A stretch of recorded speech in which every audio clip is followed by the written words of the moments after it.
Ủa,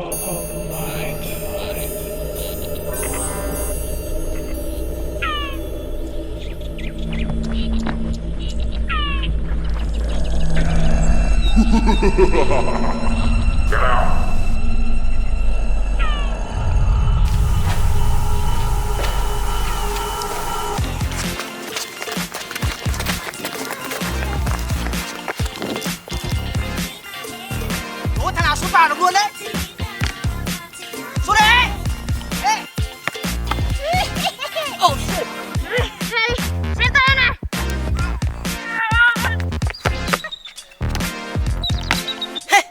Quá kém. Còn tao.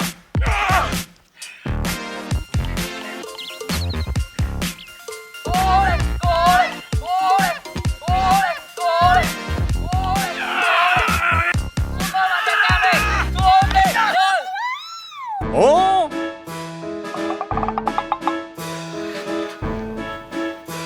Lại đâm như vậy à? Đi nhảy bóng đi. Trời ơi. Đi nhanh.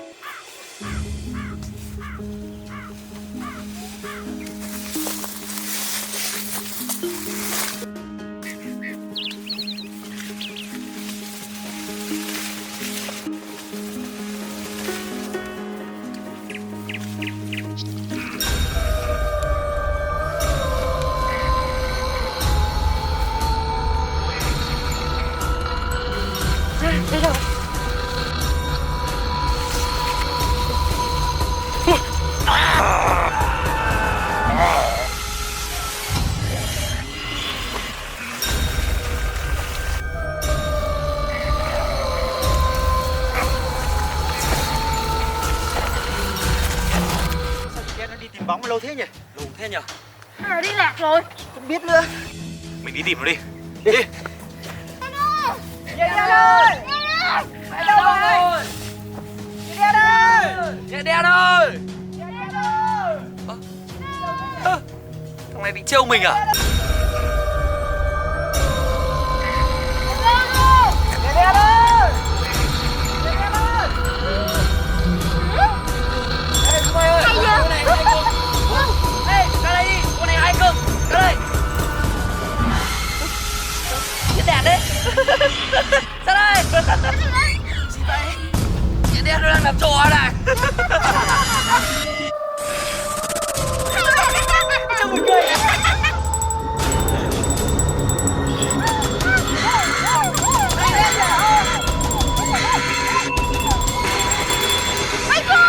Hay. Dừng chuông nó phải đứng lại chứ. Phải không?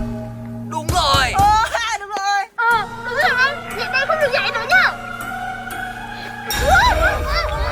Anh là chạy ra nè. Anh làm gì đây? Giả vờ làm thế. Trông cứ như thật đấy nhỉ. Giống thật đấy. Cứu tao. Nhẹ đen bị phải cướp đi đâu. Sao thế? Cho nó vào kia. Cho ra. Sao lại biến thành cương thi được nhỉ? Chắc chắn nó có một con cương thi khác cắn nó mới bị như này. Lạ thật. Vậy con cương thi đâu đâu?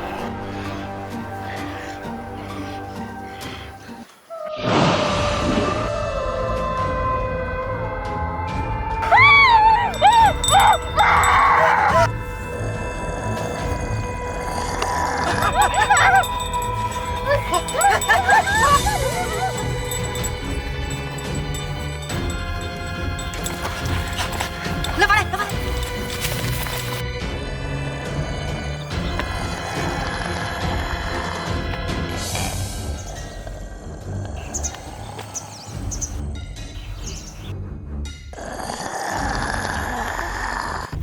Đấy nhá, vàng xong.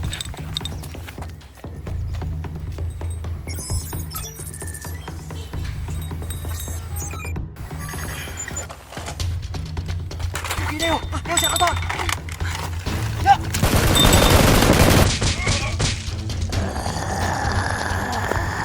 Không sao, rút rồi, rút. Hey, rút nó ra đây. Ok, ok. Lại đây mà bắt ta đây.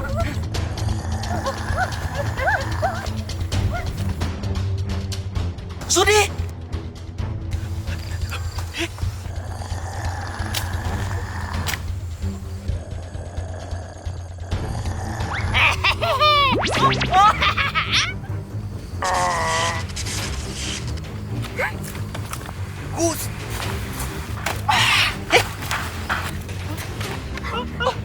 Con nhận đen. Đi tìm nó thôi. Chạy.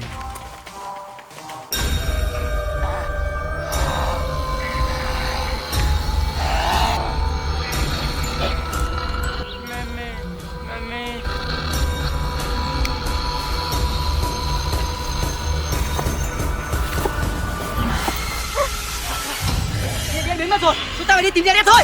Đây.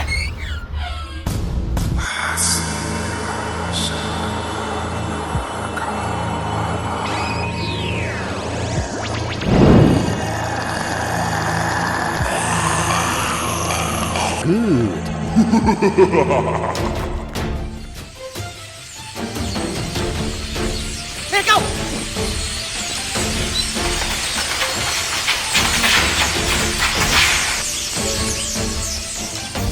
Khả năng rất cao nhảy đen ở trong này.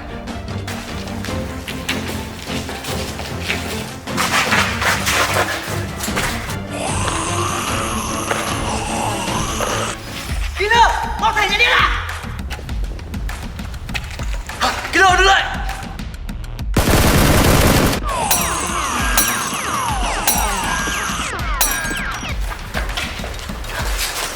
Đứng lại.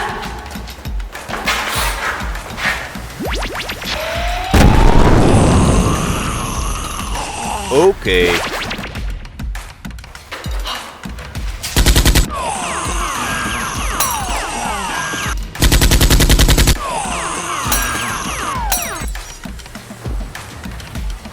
Hiện ra. Chúng ta đi tìm nhảy đen thôi.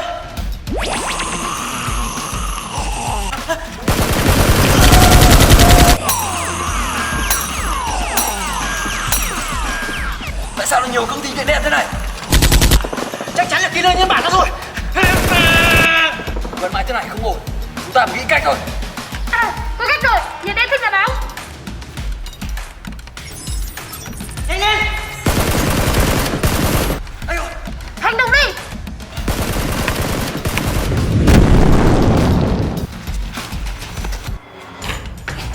Oh? Không rồi, vào đi.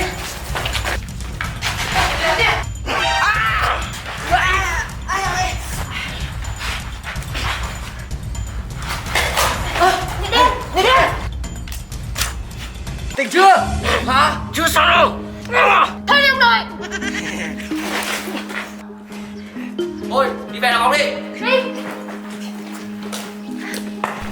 Nhận ra. Ha!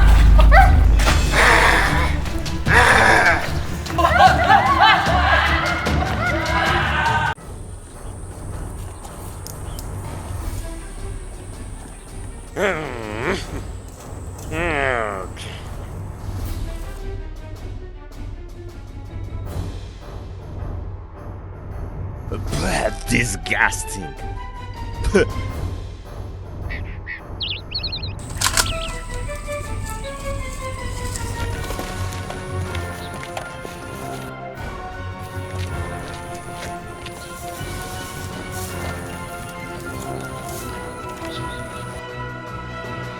you don't see that every day.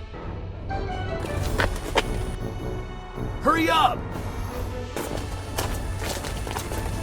What the hell is going on? Hey, you! Oh, well.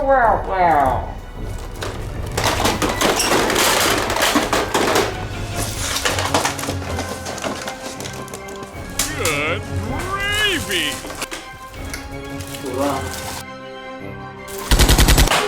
Hey, that's pretty good.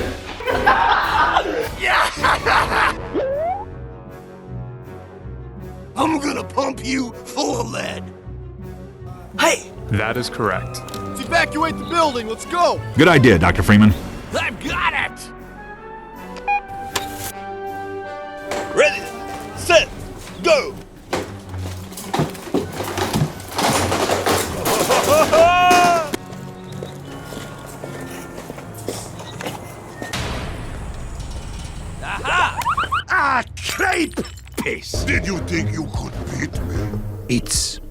Perfect. Stop. Hey, what happened?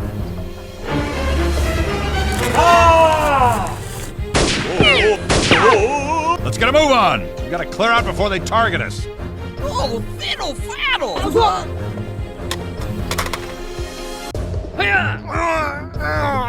Chưa muốn nói cái gì? Lên xuống đâu? Thầy nữa, mày nói không? Không biết. Nói không? Nói! Tên mày nói không?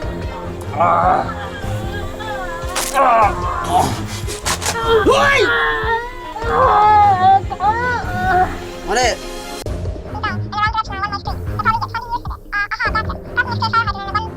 Hey! I've got it!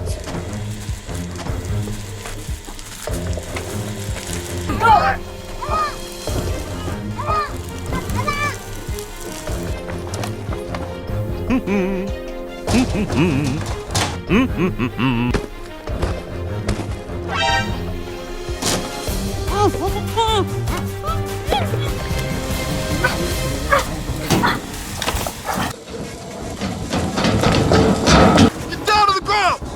Okay.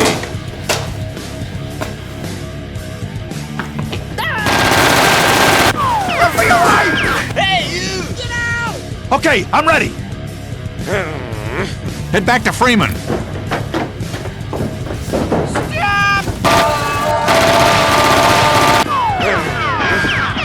Damn it!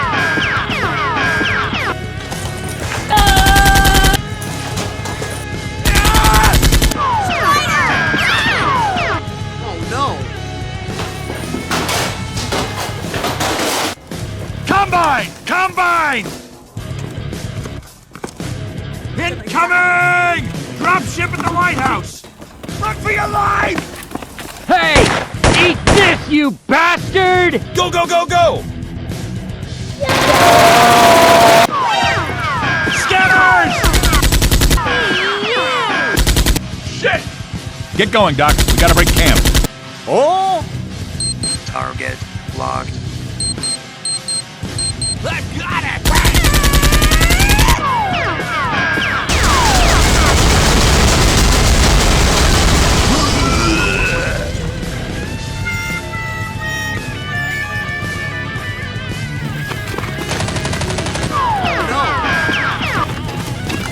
Hey, you!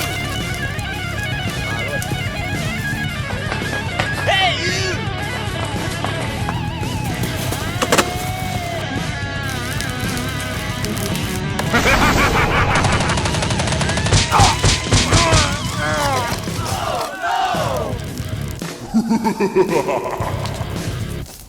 Bullshit. I'm gonna pump you full of that.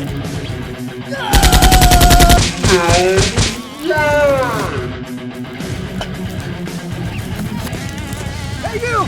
Hey you!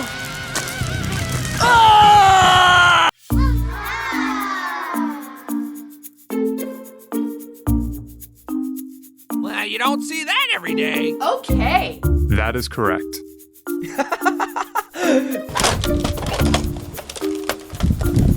Em đố anh biết khẩu này ra trước hay là khẩu này ra trước?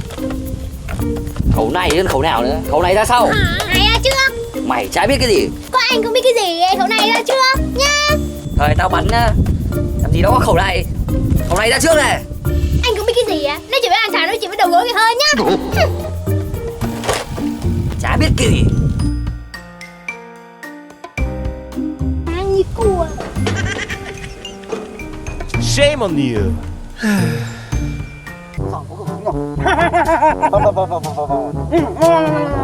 Không biết bao giờ đại ca phát cho mình một súng này. The combine's gonna feel the squeeze. Quiet. Kiếm con súng chơi nhỉ. Mày có thấy thứ người ta đang thấy không? Súng đi. What?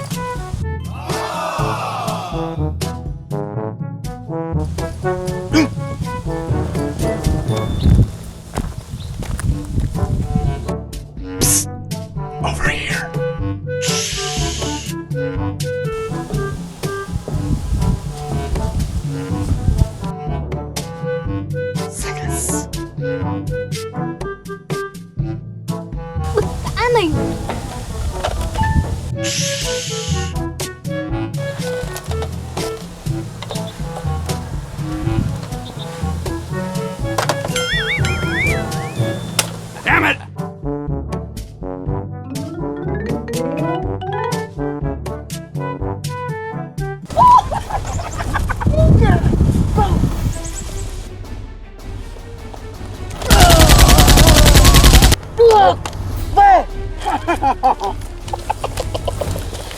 Oh, pretty please. Chúng mày lấy súng ở đâu? Bọn em lấy trộm. Đưa đây.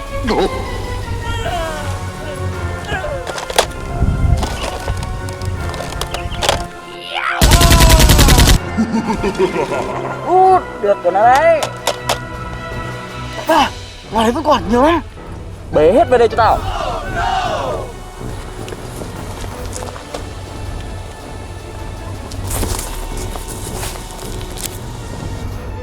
Go, go, go, go! Hey, over here!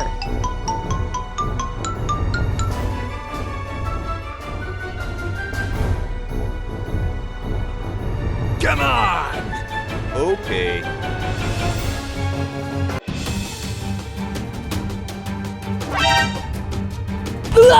Run for your life!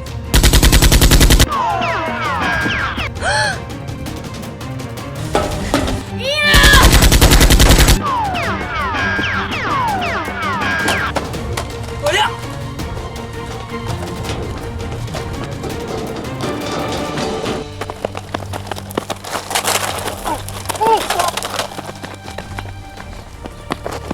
Ê, đứng lại. Mày, đưa đâu? Mày đưa đâu? Ê, chỗ kia.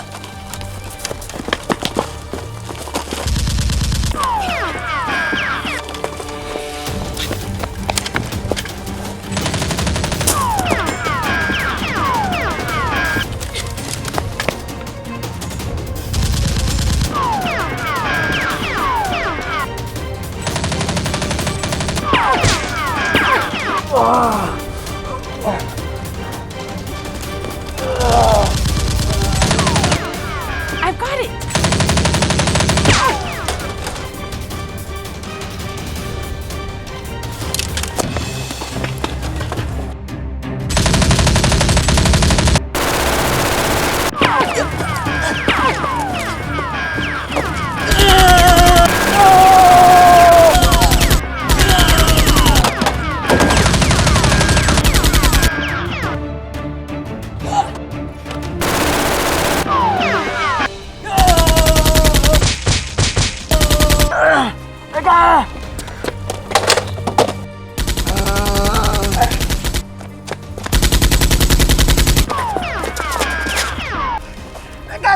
Không được, không được. Chạy đi.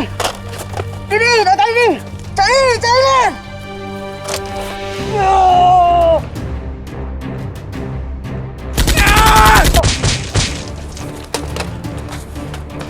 Hey, you! Damn it! Ah, Kate! Sao rồi? Nó chạy rồi. Về. Okay.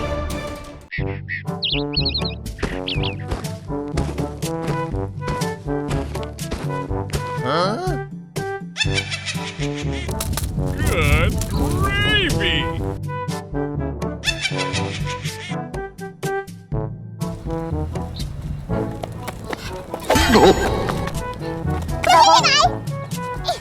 Ai à? Nó không sao, tôi đây ba.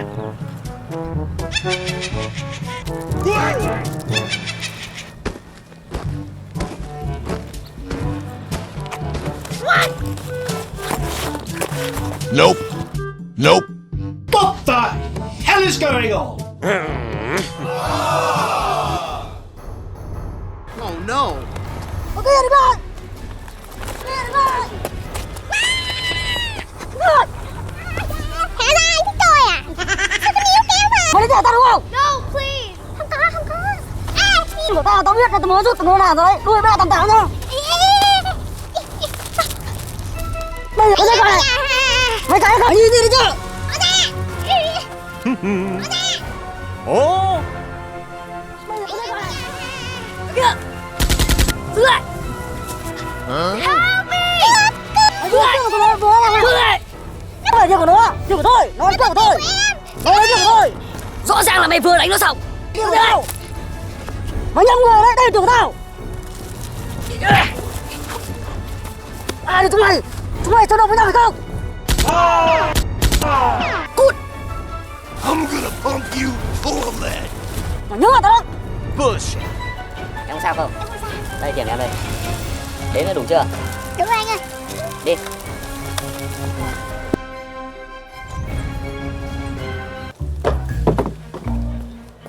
Đây, nhà của anh. Ngồi chơi đi. Anh đi lấy nước. Yeah.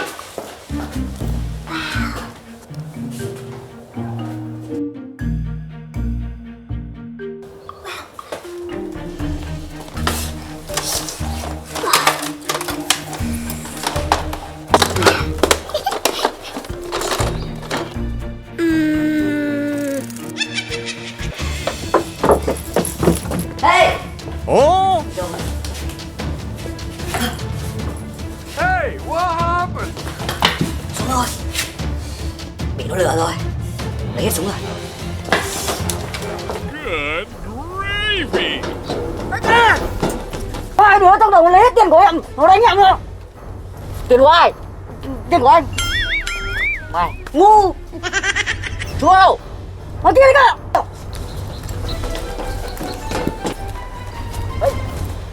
Hey!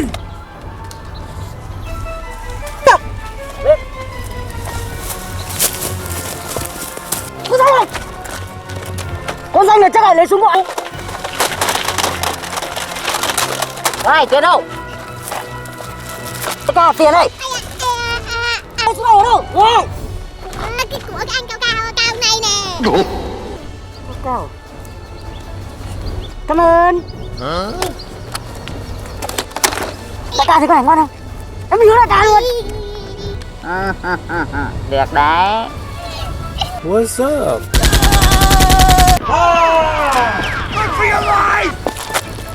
Tại sao lại ăn cắm súng? Em xin lỗi, em lỡ tay. Bị bọn kia nó cướp rồi. Shame on you. Oh? Này, ở đây. Này, theo tao.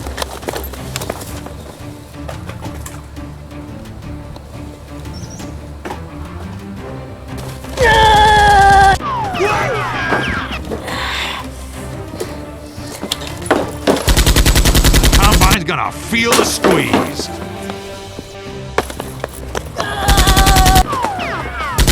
Hey, you!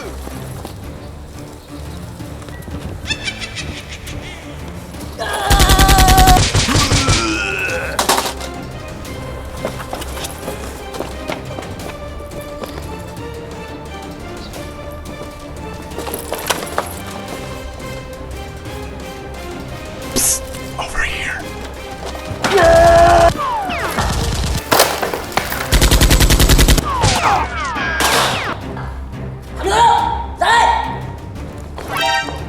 Tao đây.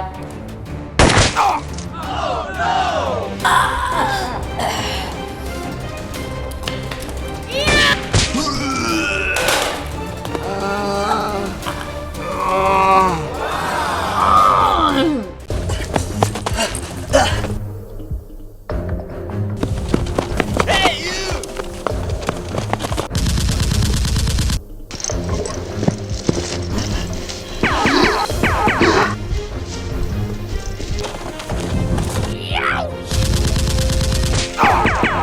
My leg! Ah! My leg! Ah!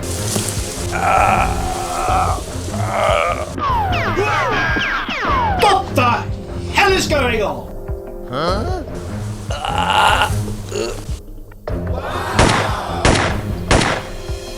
Hey, you! Hey! Hey, you! Is somebody up there? Help me! Help! Shame on you.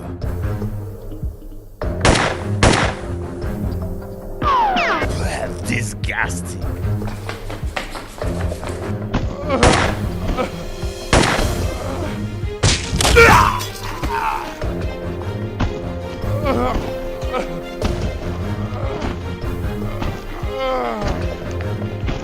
My leg! Ah! My leg! Ah!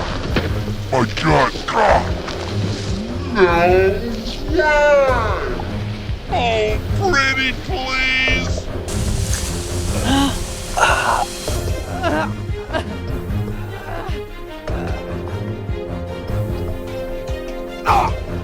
Mày là nào? Headshot.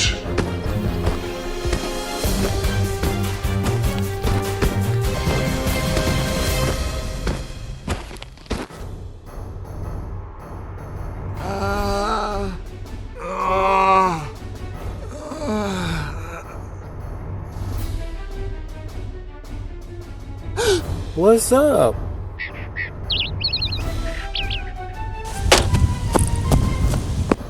Ai là người đã cứu mình?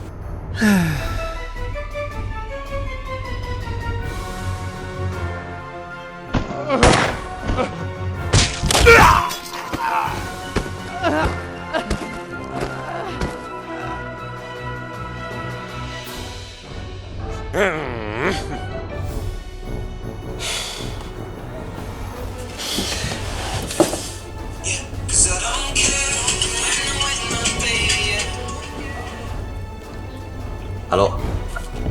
Nhân vật X đang ở trên nào? Cậu hãy đến hỗ trợ ngay. Yes sir.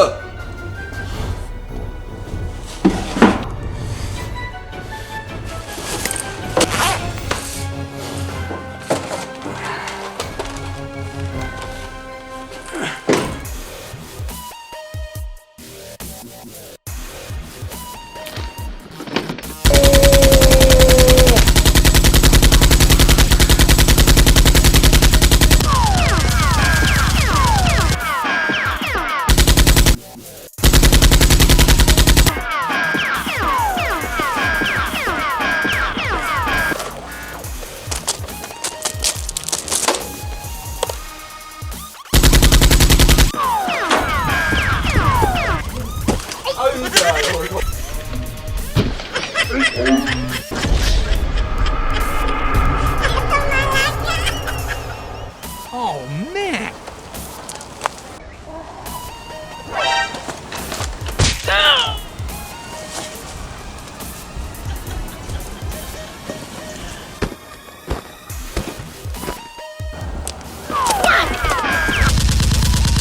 Got another one. Hey! Eat this, you bastard! Catch me later, I'll buy you a beer. No! Get going, Doc. We gotta break camp. Let's get a move on! Shut up! Here come the hacks! Here come the hacks!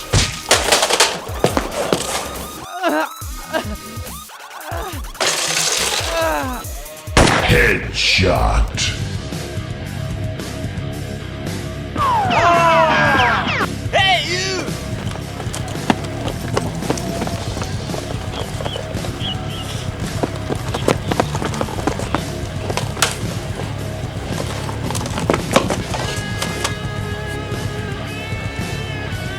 Đại ca, sao bây giờ?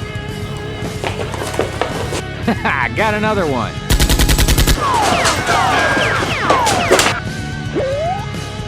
I'm gonna pump you full of lead. Hey you! Just do it!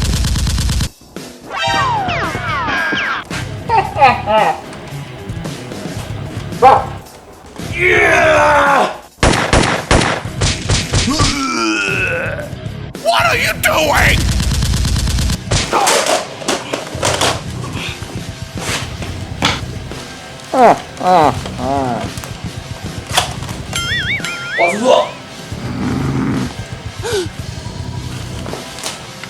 Hey you!